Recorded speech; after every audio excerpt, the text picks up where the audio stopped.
আপনাদেরকে আবারও স্বাগত জানাই। আজকে আমরা আলোচনা করতে চলেছি যে জিনিয়াস ব্যক্তি বা যাদেরকে আমরা গড গিফটেড বলে জানি তাদের যে আইকিউটা, সেই আইকিউটা কোন লেভেলের হয় এই সম্পর্কে একজন বিখ্যাত মনোবৈজ্ঞানিক টারমান মেরিল কিছু পর্যবেক্ষণ করেছেন এবং আইকিউ সম্পর্কে আলোচনা করে দেখেছেন যে সেই ক্ষেত্রে সেই সব ব্যক্তিদের যাদেরকে আমরা জিনিয়াস বা গিফটেড পারসন বলে জানি তাদের ক্ষেত্রে কি কি বৈশিষ্ট্য দেখা যায় এবং তারা কিভাবে নিজেদেরকে তাদের সাকসেসে নিয়ে যেতে পারে।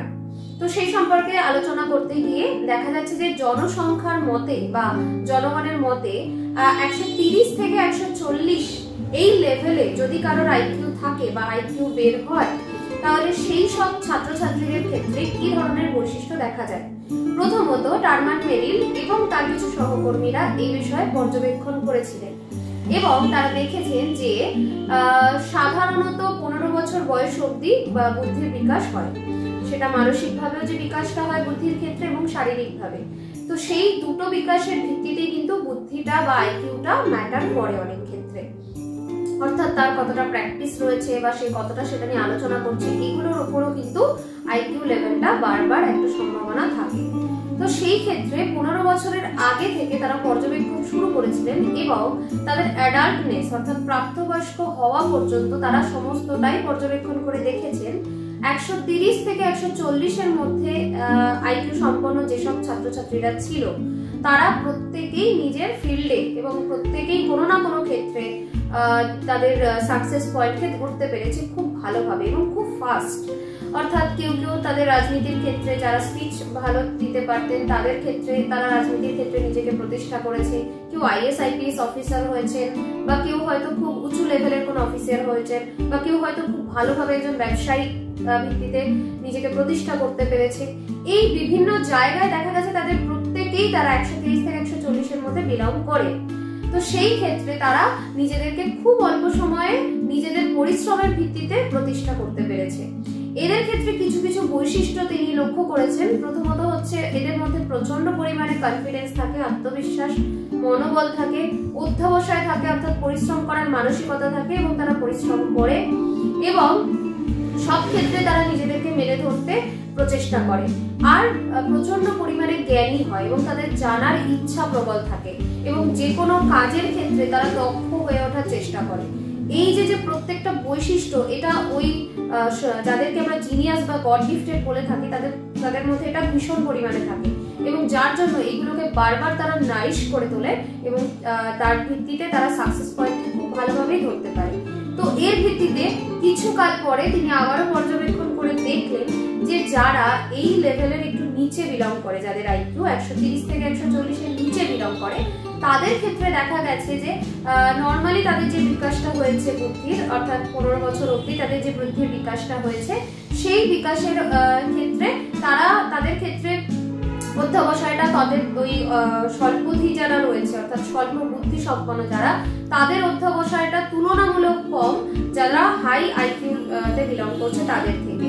তো সেই ক্ষেত্রে তাদের প্র্যাকটিস করার ধরন বা তাদের অনুশীলন করার ধরন বা তাদের যে চেষ্টা এগুলো কিন্তু পার্সেন্টেজে ওই জিনিয়াসদের থেকে কিছু পরিমাণে কম, সেটাই কিন্তু তাদের জীবনের সব থেকে বড় একটা ব্যারিয়ার সৃষ্টি করে এবং যার জন্য তাদের সাকসেস পয়েন্টটাকে ধরতে সময়টা কম লাগে। এই ক্ষেত্রে বলার বিষয় একটাই যে ওই সব ব্যক্তিরা তাদের নিজের প্রতি কনফিডেন্ট, কেন না তারা জানে যে তারা এই বিষয়টা নিয়ে খুব ভালোভাবে এগোতে পারবে। আমরা এখনো যদি কোনো সাকসেস পার্সনদের কথা দেখি তারা কিন্তু সেই বিষয়ে ভীষণভাবে কনফিডেন্ট যে তারা কিন্তু সেই বিষয় নিয়ে এগোতে পারবে। আমি খুব রিসেন্ট এক্সাম্পল সেটা হচ্ছে যে অনুপম রায়, যিনি এখন বর্তমানে একজন স্বনামধন্য সিঙ্গার, তিনি কিন্তু আগে একজন সফটওয়্যার ইঞ্জিনিয়ার ছিলেন। তো সেক্ষেত্রে তিনি কিন্তু পুরোপুরি কনফিডেন্ট ছিলেন যে তার যে গানের যে একটা জায়গা রয়েছে সেই জায়গাটা নিয়ে তিনি পুরোপুরি কনফিডেন্ট যে তিনি সেখানে সাকসেস পাবেন এবং তিনি সেটা নিয়ে এগিয়েছেন, তার ভালোবাসাটাকে কাজে লাগিয়েছেন গানের প্রতি। তো সেখানে কিন্তু আজকে সে এস্টাবলিশ। তো সেই ক্ষেত্রে সে কনফিডেন্ট ছিল, কিন্তু অনেক ক্ষেত্রে আমরা কিন্তু কনফিডেন্ট হতে পারি না যে কোন বিষয়টা নিয়ে এগোবো, ভীষণভাবে কনফিউজ থাকি এবং কনফিউশনে ভুগি। প্রত্যেকেই আমরা মা বাবারাও ভীষণভাবে কনফিউজ থাকি এবং বাচ্চারাও কিন্তু কনফিউজ থাকে যে কিভাবে আমরা এগোবো। অনেক ক্ষেত্রে মা বাবা হয়তো ছেলেমেয়ের জন্য সঠিকটা বেছে উঠতে পারেন, অনেক ক্ষেত্রে পারেন না। যারা পারেন না এবং যারা কনফিউশনে ভোগেন তাদের জন্য কিন্তু আমার কাছে একটি অপশনস রয়েছে যেটার মাধ্যমে কিন্তু আপনারা এই প্রবলেমগুলো কাটিয়ে ওই ওয়ে আউটটাকে বের করতে পারবেন। That is DMIT test. ডিএমআইটির মাধ্যমে কিন্তু আপনার অজানাকে আপনি জানতে পারবেন এবং সেখানে আপনি নির্দিষ্ট পথ পাবেন, যার মাধ্যমে আপনার পক্ষে ওই টাইম ডিউরেশনটা, যেটা সাকসেস পয়েন্টকে ধরার টাইম ডিউরেশন, ওটা কিন্তু অনেকটা কমে আসবে এবং আপনার ক্ষেত্রেই সেটা সুবিধা হবে। তো সেই সম্পর্কে বলতে গেলে বলতে হয় জিনিয়াস হয়তো আমরা ইনবর্ন যদি নাও গড়ে উঠতে পারি, ইনবর্ন আমার মধ্যে যে জিনিয়াসনেসটা রয়েছে সেটাকে তুলে ধরাটাই তো আমার লক্ষ্য হওয়া উচিত, যেটা আমার মধ্যে ইনবর্ন অর্থাৎ জন্মগতভাবে আমি যেটা পেয়েছি সেই জিনিসটাকে যদি আমি ফ্লেক্সিবল করে তুলতে চাই তাহলে সেই বিষয়টা নিয়ে আমাকে আরো প্র্যাকটিস করতে হবে, আরো বেশি সেটাকে সম্পর্কে জানতে হবে, আরো বেশি পরিশ্রম করতে হবে। যে কোনো জিনিসে এক্সপিরিয়েন্সটা ভীষণভাবে ম্যাটার করে। তো সেই ক্ষেত্রে কিন্তু সে সেই বিষয়ে সর্বস্ব হয় এবং সব থেকে বেস্ট হয়।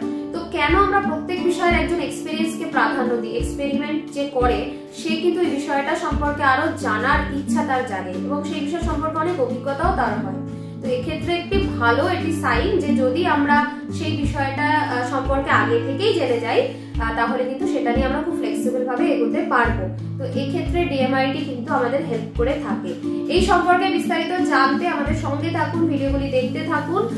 আর ফ্রি কনসালটেশনের জন্য যদি আমাদের সঙ্গে যোগাযোগ করতে চান, এই রিলেটেড কোনো সমস্যা আপনার থেকে থাকলে তবে অবশ্যই যোগাযোগ করতে পারেন এই নাম্বারে 9748783940। ভিডিওটি ভালো লেগে থাকলে লাইক, কমেন্ট এবং শেয়ার করবেন। দেখা হচ্ছে পরবর্তী ভিডিওতে। পরবর্তী ভিডিওগুলি দেখার জন্য আমাদের ইউটিউব চ্যানেলটিকে সাবস্ক্রাইব করুন এবং পাশে থাকা বেল আইকনটি প্রেস করুন যাতে সবার প্রথমে ভিডিওটি আপনার কাছে পৌঁছায়, এবং আমাদের ফেসবুক ও ইনস্টাগ্রাম পেজটিকে লাইক ও ফলো করতে ভুলবেন না। সকলকে অনেক অনেক ধন্যবাদ।